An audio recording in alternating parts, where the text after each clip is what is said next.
지난 시간에는 작품 내용을 꼼꼼하게 살펴보면서 공부를 했었다면 오늘은 1999년에 기출된 수능 문제를 통해서 함께 보도록 할게요. 여러분이 태어나기도 전인 굉장히 까마득한 시기에 출제가 된 것이긴 하지만 진달래꽃에 대해서 우리가 지난 시간에 공부했고 중요하다고 볼 수 있는 그런 내용이 출제가 되었습니다. 그렇기 때문에 본인이 내용을 잘 이해하고 있는지를 점검하기 굉장히 좋을 거예요. 시 갈래의 경우는요, 한 작품만 단독으로 출제되는 경우는 잘 없고요. 숲이라고 연결이 되거나 아니면은 주제나 소재가 비슷한 다른 시하고 연결돼서 출제가 되곤 합니다. 99년 수능에서는 이육사 시인의 꽃이라고 하는 작품과 함께 출제가 되었어요. 우리가 지금 진달래꽃에 대한 이해 여부를 점검하는 차원에서 문제를 풀기 때문에 이 시를 아주 자세히 하지는 않을 건데요. 그래도 함께 읽으면서 어떤 내용인지는 생각하고 내용을 보도록 하겠습니다. 일단 이육사 시인이라고 되어 있죠. 우리가 이육사 시인 하면은 우리 수능 전까지 처음 들어보는 이름이어서는 안 되는 그런 이름이죠. 문학 교과서든 아니면 문제집을 풀든 어떤 강의를 듣든 항상 한 번쯤은 만나게 되는 그런 시인이라고 볼 수 있습니다. 이육사라는 이름을 보는 순간 우리가 떠올려야 되는 건 이분은 조국 광복에 대한 강인한 의지가 있는 시인이지 라는 걸 떠올려주면 좋아요. 실제 독립운동도 굉장히 열심히 했던 분이죠. 그러니까 이런 걸 떠올리게 되면 시를 이해하는 데 조금 도움이 될 거예요. 동방은 하늘도 다 끝나고 비 한 방울 내리지 않는 그때에도 한 해도 다 끝나고 비도 내리지 않는다 라는 것. 제목이 꽃인데 꽃의 입장에서든 아니면 그냥 인간의 입장에서든 굉장히 절망적인 상황이라고 볼 수 있습니다. 이 앞부분의 내용은 극한의 상황 또는 절망적인 상황을 보여주는 것이고요. 시대적인 측면을 연결해 보자면 일제강점기를 얘기하는 거겠죠. 그런 극한의 상황에서도 오히려 꽃은 빨갛게 피지 않는가 라고 이야기하죠. 극한의 상황과 대비되는 어떤 희망이라든지 현실을 극복할 수 있는 가능성을 꽃이라고 하는 소재에 넣어놨구나. 빨갛게 막 시들시들하거나 막 힘들어하거나 하면서 피는 게 아니라 빨간 본연의 빛을 보여주면서 피어납니다. 그러니까 이 꽃이라고 하는 소재는 희망의 가능성 또는 현실 극복의 가능성을 보여주는 거죠. 그러니까 시대적인 측면으로 보자면 조국, 광복 이 정도로 생각할 수 있을 것 같습니다. 그러니까 이 작품에서 극한의 상황이라는 건 우리 그냥 쉽게 마이너스의 정서다. 그리고 현실 극복이라고 하는 것은 플러스를 보여준다. 라고 하면서 이제 한번 내용을 볼게요. 그래서 내 목숨을 꾸며 쉼 없는 날이요. 쉼 없이 꽃이라고 하는 가능성, 아무리 극한의 상황이어도 어떤 가능성을 믿고 쉼 없이 노력하고 쉼 없이 꽃을 피워내려고 하는 것 같죠. 북쪽 툰드라에도 북쪽 툰드라 자체가 굉장히 추울 텐데 그 중에서도 가장 추운 시간인 찬 새벽. 이것도 똑같죠. 극한의 상황을 보여주는 걸 텐데 그때에도 눈 속 깊이 굉장히 혹독한 그 상황, 눈 속 깊이라고 하면 진짜 차가울 텐데 거기에서도 꽃맹아리는 옴짝거리면서 자기의 생명력을 보여줍니다. 그러니까 어떤 독립의 가능성이라든지 현실 극복의 가능성을 보여주는 거죠. 얘가 막 죽어서 얼어붙어 있는 게 아니라 옴짝옴짝 움직이고 있거든요. 그래서 이렇게 옴짝거려 제비때 까맣게 날아오길 기다리나니. 제비라고 하면 봄을 보여주는 소재죠. 우리 흥부놀부에서도 박씨를 이제 봄에 다시 물어오잖아요. 그러니까 그런 걸 봤을 때 이 제비때가 까맣게 돌아온다. 즉 봄 또는 광복의 그날이라고도 볼 수 있을 거예요. 이것도 플러스적인 요소라고 볼 수 있겠죠. 그래서 마침내 저버리지 못할 약속이요. 이 독립이나 광복에 대한 약속을 지키기 위해서 굉장히 혹독한 상황에도 돌아오나 봐요. 그러니까 저버리지 못할 약속, 이것도 어떻게 보면 광복의 날과 관련이 있겠죠. 한바탕 복판 용솟음 치는 곳, 바람결 타라 타오르는 꽃성. 꽃으로 성을 이루어서 그게 막 활활 타오를 정도로 어떤 희망의 가능성이 빛나는 그 꽃성에는 나비처럼 취하는 회상의 무리들아. 오늘 내 여기서 너를 불러보노라. 꽃이 있는 곳에 나비가 있잖아요. 그러니까 그 꽃성이 아직 만들어진 것은 아니지만 꽃이 진짜 우리 희망을 보여주듯이 막 타오르게 된다면 거기에는 그 광복의 기쁨이라든지 희망의 기쁨을 누리는 나비 같은 존재들이 있겠죠? 그런 존재를 내가 불러보겠다. 즉 희망의 어떤 가능성을 나는 여기서 노래하고 포기하지 않겠다라고 하는 굉장히 강한 의지를 보여주면서 시상이 마무리되고 있습니다. 그냥 빠르게 그냥 시를 훑어보기 위해서 이야기했고요. 요거 생각하면서 앞부분 문제부터 같이 풀어보도록 할게요. 13번은 항상 묻곤 하는 문제, 여러 개의 작품이 나오면 공통점이나 차이점을 묻게 되는데요. 공통점으로 가장 적절한 걸 물었습니다. 1. 객관적인 시각에서 대상을 묘사하고 있다. 보통 객관이라고 하면 관조적인 태도를 많이 떠올리는데요. 그러니까 주관적인 판단이나 생각을 조금 배제한 거죠.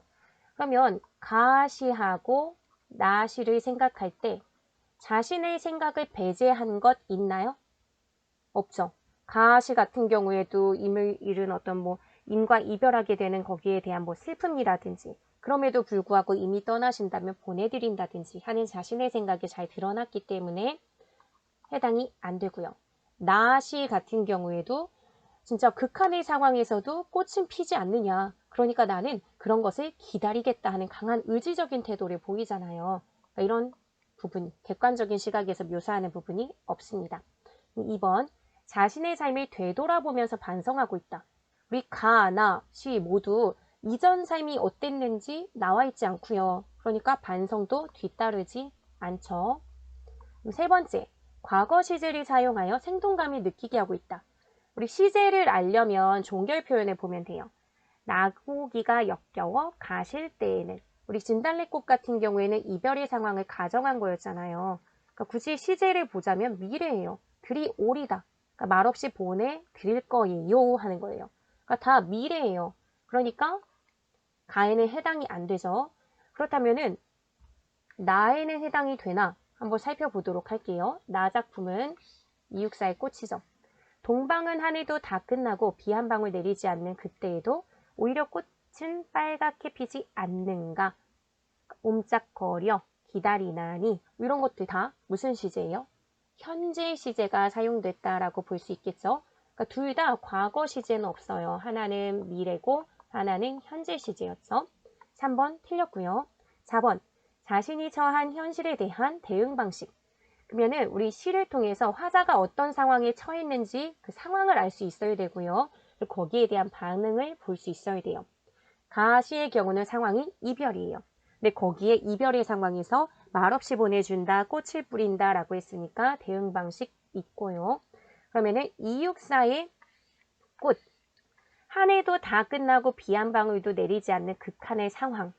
요게 지금 현실이라면 그 상황에서 나는 내 목숨을 꿈꾸고 쉼 없는 나를 꽃을 피우기 위해서 노력하겠다. 그래서 너를 불러보겠다. 이런 식으로 이야기하고 있으니까 현실에 대한 대응 방식 있는 것 맞죠? 그러면 답이 4번이라고 볼 수 있겠네요. 5번 부드러우면서도 강한 설득적 어조.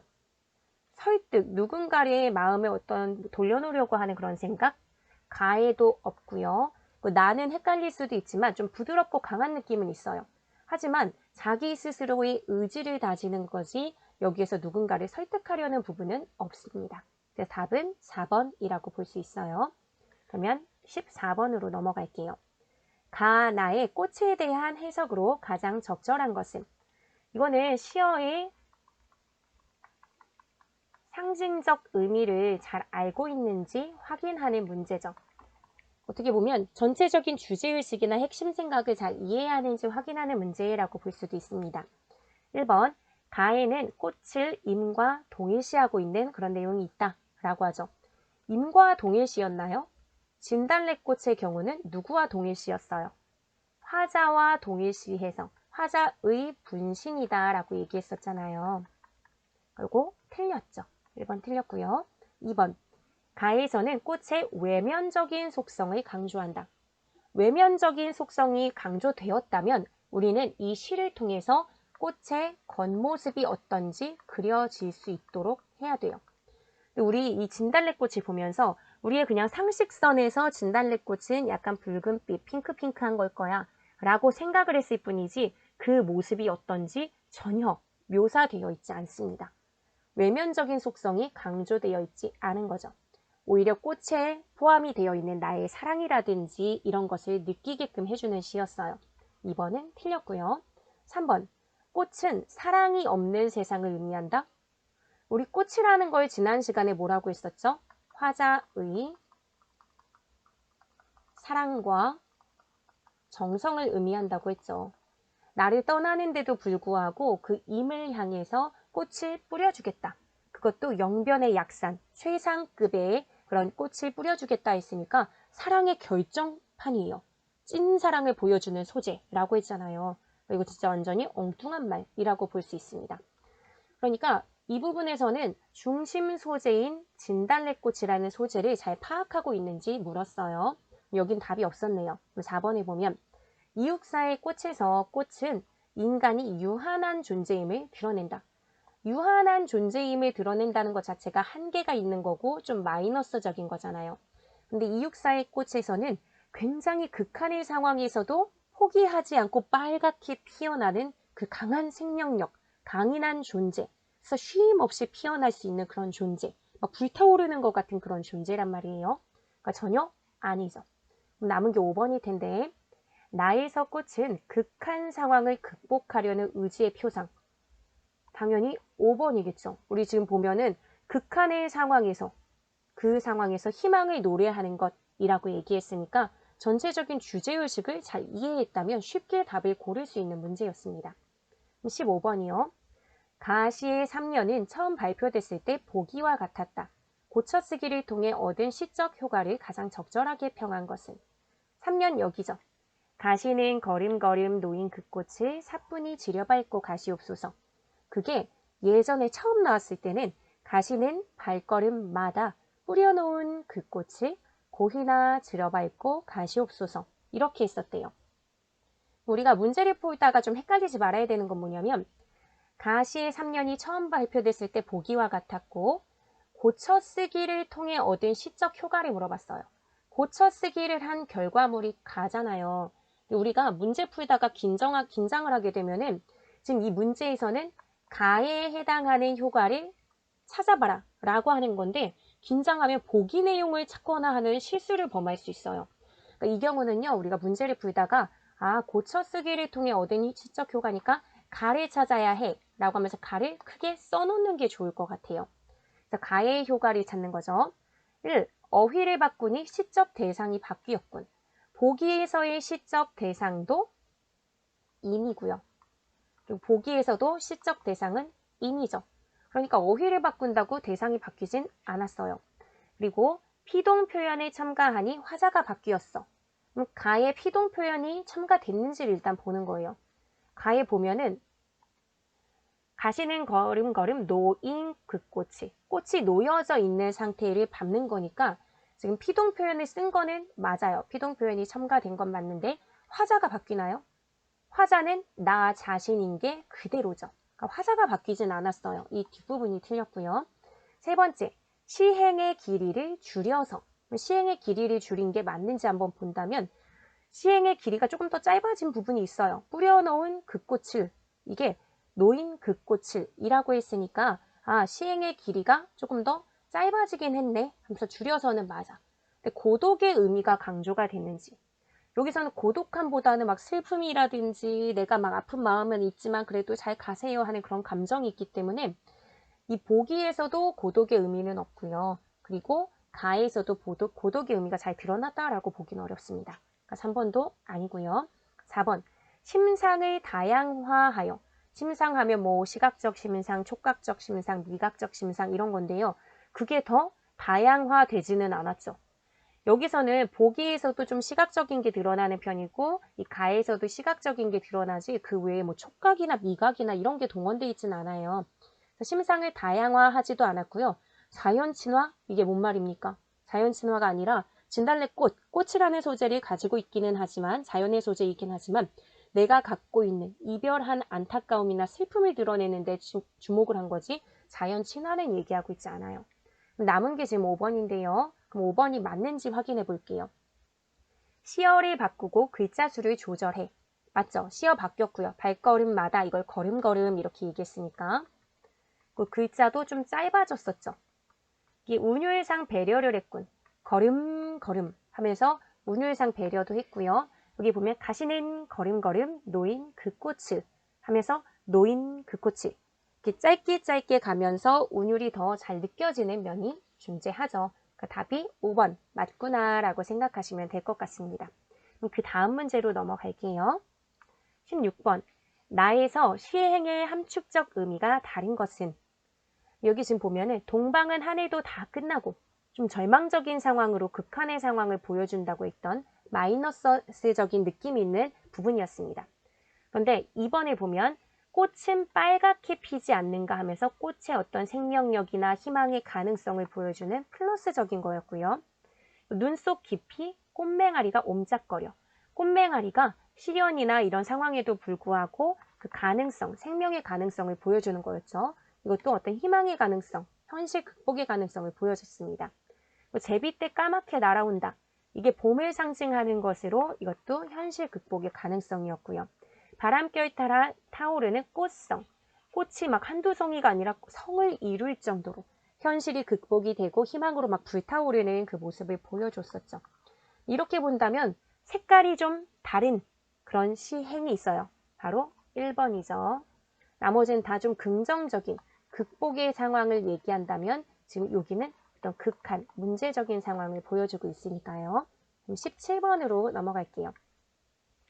가와 나의 시적 화자가 대화를 나눈다고 할 때 작품에서 드러나는 태도와 일치하지 않는 것은 이 나 같은 경우에는 우리가 읽으면서 의지적인 느낌, 좀 상황에 적극적으로 개입하는 그런 모습, 아무리 힘들어도 꽃은 빨갛게 피잖아. 그러니까 약속을 저버릴 순 없어.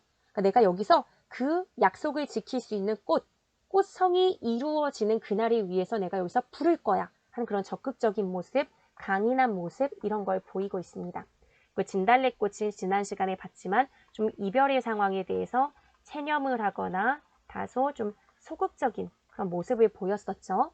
이걸 생각하면서 한번 문제를 풀어볼게요. 왜냐면 태도를 물어봤으니까. 그래서 작품에 드러나는 태도와 일치하지 않는 것, 이걸 한번 찾아볼게요. 나의 경우는 이제 이육사의 꽃이었죠. 의지적이고 적극적이고 강인한 인물이고 이 부분을 생각하면서 선지를 봐주면 될 것 같아요. 당신은 너무 소극적이라고 생각합니다. 충분히 할 수 있는 말이죠. 자기는 적극적인데 여기서 지금 소극적으로 임을 보내고 있는 모습을 보이니까 나라면 절대 가지 말라고 임을 붙잡든지 아니면 고통스럽긴 하지만 미련에 남기지 않고 헤어지든지 했을 것입니다. 하는 적극적인 모습을 보여주죠. 만약에 여러분이 혼자 진달래꽃을 공부하다가 아니 그래도 이별의 상황에서 내가 좀 아름답게 보내기 위해서 꽃도 뿌려주는데 이걸 완전히 소극적이라고 볼 수는 없지 않을까요? 라고 생각했다면요. 수능에서 이 시는 소극적이라고 판단을 한 거예요. 수능 문제의 관점에서 이걸 맞는 내용으로 소극적이라고 했네. 그 다음부터 나는 이 진달래꽃에서 보이는 태도같이 이미 갔을 때, 떠나갔을 때 그 상황을 받아들이면 아 이런 유형의 내용은 소극적이라고 볼 수 있겠구나 라고 판단을 해주면 돼요.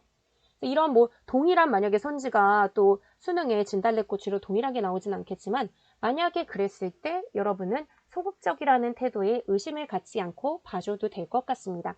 그러면 2번 선지로 넘어갈게요.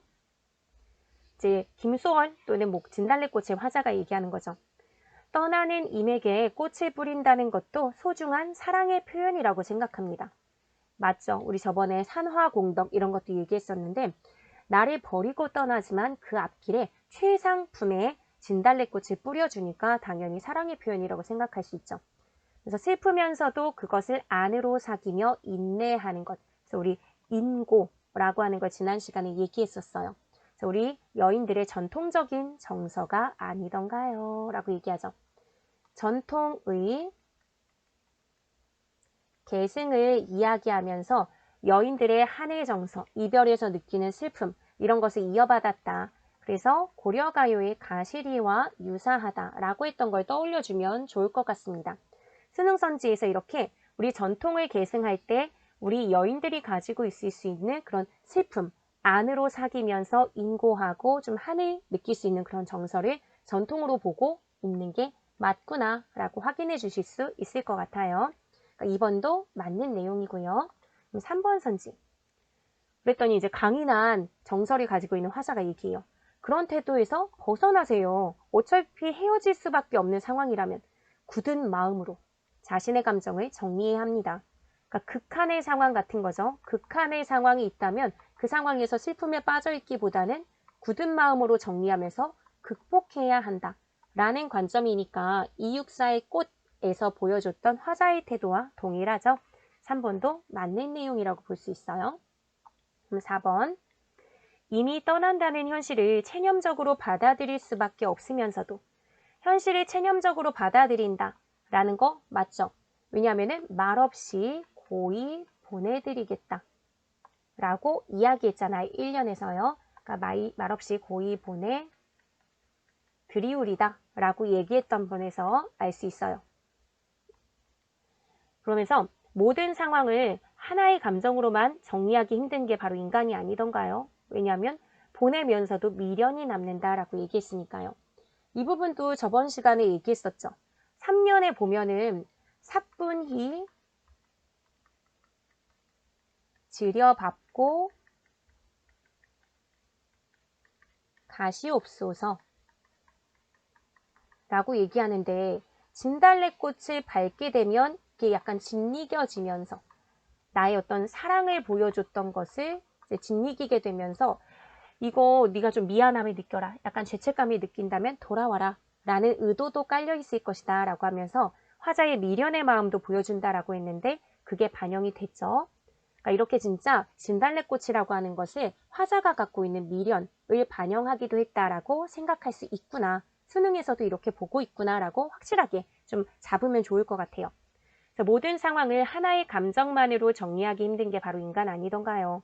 그러니까 분명히 포기하고 보내주는 것처럼 했지만 그 안에 약간의 미련을 남긴 것. 그래서 제가 했던 말은 그런 심정의 표현이지요 라고 하면서 이 시어의 의미를 좀 명확하게 다 이해하고 있는지를 확인하는 그런 유형의 내용이 나왔었습니다. 그럼 남은 게 또 5번 하나네요. 이 264, 그러니까 264의 꽃 이 작품의 화자가 사실 그런 측면이 있기는 합니다 라고 얘기하네요. 지금까지는 막 반박하듯이 얘기하더니 급 인정을 하고 있어요. 그러니까 갑자기 지금 태도 변화를 보여주죠. 우리들의 감정이라는 게 이러지도 못하고 저러지도 못할 때가 많죠. 우리 264의 꽃에서 이런 태도 봤나요? 264의 꽃에 있는 화자의 모습은 굉장히 단호합니다. 그러니까 단호박 같은 막 그런 단호함을 보인단 말이에요. 쉼 없이 뭐 가는 날이여 꽃은 내가 피우기 위해서 여기서 너를 불러보겠다 하는 굉장히 단호한 의지를 보이고 있는데 갑작스럽게 이럴 수도 있고 저럴 수도 있지요. 그래서 나도 결정을 못 내릴 때가 있어요 하는 전혀 시하고는 맞지 않는 내용을 말하고 있어요. 그래서 답이 5번이 되겠죠. 네, 이렇게 해서 수능 문제를 통해서 우리가 진달래꽃의 내용을 점검해 봤고요. 아, 이런 식으로 수능에 나올 수 있겠구나라고 방향을 잡아볼 수 있을 것 같아요. 저번에 얘기했듯이 이 김소월 시인의 시는 왜 수능에 자주 출제가 됐는데 이렇게 수능 초기에 2000년대 초반까지만 나오고 그 이후에 기출이 아직 안 됐어요. 근데 중요하지 않아서가 아닌 거죠. 그러니까 언제고 다시 또 나올 수 있을 것 같으니까 여러분들이 김소월 시인의 시도 비중 있게 꼼꼼히 공부해 주시면 좋지 않을까라는 생각이 듭니다. 네, 오늘 이렇게 공부하면서 수고 많이 해주셨고요. 다음 시간에는 한용운의 님의 침묵을 같이 공부해 보도록 하겠습니다. 수고하셨습니다.